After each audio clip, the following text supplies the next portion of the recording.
बढ़ेंगे आगे। अब बड़ी खबर बूंदी जिले से है, जहां पर गौ तस्करी एक बड़ा मामला बनता जा रहा है और इसी को लेकर जिले में हालात भी तनावपूर्ण हो गए, जहां पुलिस और विश्व हिंदू संगठन के बीच में झड़प देखने को मिली। यहां पर तीखी बहस दोनों के बीच में हुई है और उसी के साथ गौ तस्करी को लेकर भी कई सवाल उठाए जा रहे हैं। हालांकि अब इस पूरे मामले पर विस्तार से आपको जानकारी दे दें। जिले में गौ तस्करी जहां गंभीर मामला बन रहा है, तो वहीं पर इसी को लेकर बजरंग दल, विश्व हिंदू परिषद के कार्यकर्ता मुख्य आरोपी की गिरफ्तारी की मांग कर रहे हैं और इसी दौरान प्रदर्शनकारी, हिंदू संगठन और पुलिस के बीच धक्का मुक्की हो गई, जिससे कुछ ही देर के लिए अफरा तफरी का माहौल भी बन गया। और ये भी बताया जा रहा है कि इस पूरे मामले को लेकर गौ तस्करों को उनकी गिरफ्तारी नहीं हो रही है और इस पूरे मामले को भी गंभीरता से नहीं लिया जा रहा है, जिसको लेकर काफी गुस्सा देखने को मिला। हालांकि अब आरोपियों की तहकीकात के लिए पुलिस मामले की जांच भी कर रही है, उसी के साथ इसको लेकर आक्रोश भी देखने को मिल रहा है। और अब इसी खबर पर ज्यादा जानकारी के साथ हमारे संवाददाता सलीम अली हमारे साथ जुड़ गए हैं फोन लाइन पर। सलीम, देखिए, गौ तस्करी को लेकर खूब विरोध भी हुआ है, पुलिस के साथ झड़प भी हुई, तो ये बताइए कि गौ तस्करी को लेकर प्रशासन कितना सख्त है, क्या कार्रवाई हो रही है या अनदेखी की जा रही है?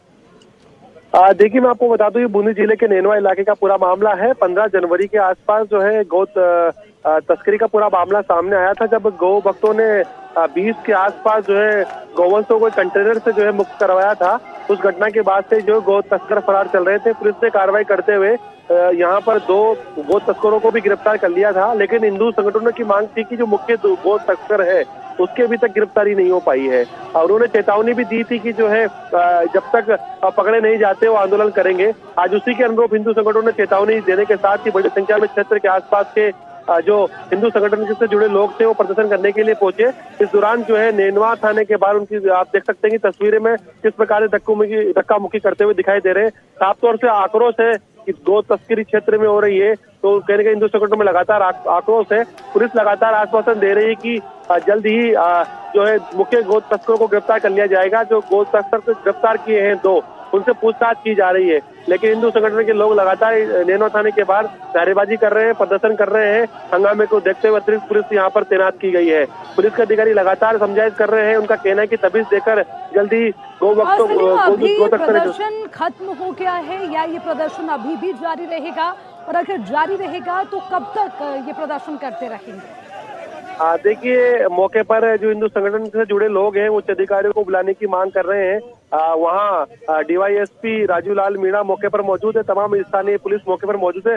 जो प्रदर्शनकारियों से जो है समझाइश कर रही है। उनका कहना है कि जब तक उन्हें लिखित में आश्वासन नहीं मिलेगा, डेडलाइन तय करे कि कब तक जो है मुख्य गौ तस्करों को गिरफ्तार कर लिया जाएगा। इसी मांग को लेकर जो है लगातार वो धरने पर बैठे हुए हैं। जब तक उन्हें लिखित में आश्वासन नहीं मिलेगा तब तक ये उठने से जो है इनकार करते हुए दिखाई दे रहे हैं। तो पूरा मामला गरमाया हुआ है, थाने के बाहर भीड़ जमा है। जी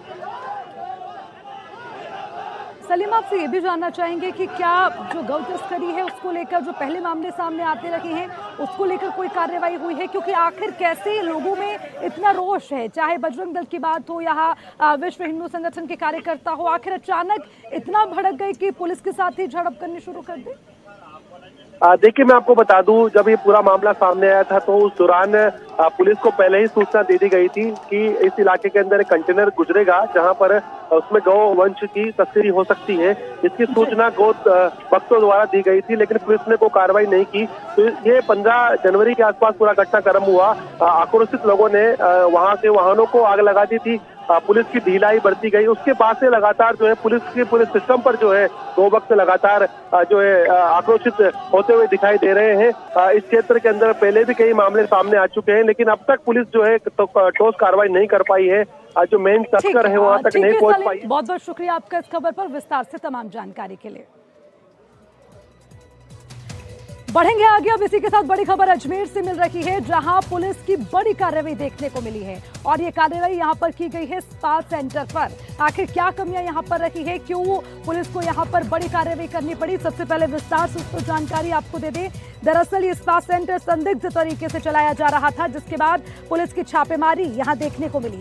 आगरा गेट इलाके में पेट्रोल पंप के सामने ये स्पा सेंटर संचालित किया जा रहा था और पुलिस को लंबे समय से इसकी शिकायत भी मिल रही थी।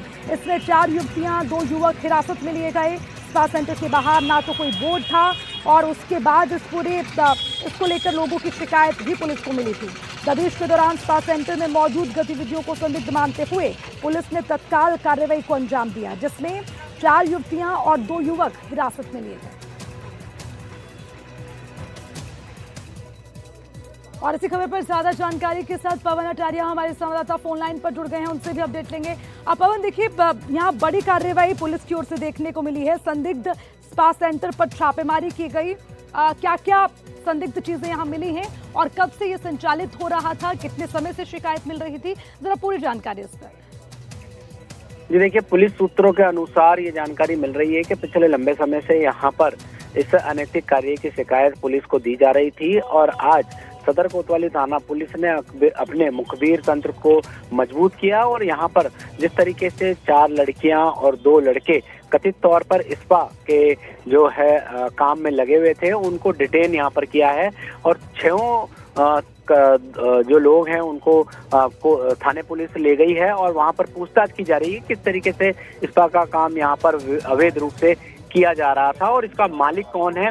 और ये भी बताया जा रहा है कि जो लड़कियां हैं उनको कुछ रुपयों के लिए, महीनों के लिए यहाँ पर हायर करके लाया जा रहा था और पार्लर और अलग अलग गतिविधियों के अंदर जो कि उनकी बात तो कई और की जा रही थी कि यहाँ पर हेयर स्टाइल है, सैलून है, ब्यूटी पार्लर है, मगर स्पा का काम भी यहाँ पर किया जाता था जो कि अवैध रूप से और स्पा की आड़ में अनैतिक कार्य भी यहाँ पर किए जा रहे थे। फिलहाल 6 लोगों को यहाँ पर डिटेन किया गया है, पुलिस पूछताछ कर रही है और जल्द ही बड़ा मामले की खुलासा यहाँ पर किया जा सकता है और स्थानीय लोगों में भी ये बात चल रही थी कि यहाँ पर अनैतिक कार्य किए जा रहे हैं। ठीक है, बहुत बहुत शुक्रिया आपका इस खबर पर तमाम जानकारी के लिए। बढ़ेंगे आगे, बड़ी खबर जयपुर ग्रामीण के चौमू से सामने आई है, जहां पर एक बड़ा हादसा होते होते टल गया। ये बड़ी खबर, एक क्लासरूम की छत गिर गई है तेज बारिश की वजह से। हालांकि जानकारी ये भी मिल रही है कि यहाँ बड़ी घटना हो सकती थी, लेकिन छुट्टी होने के चलते ये हादसा टल गया।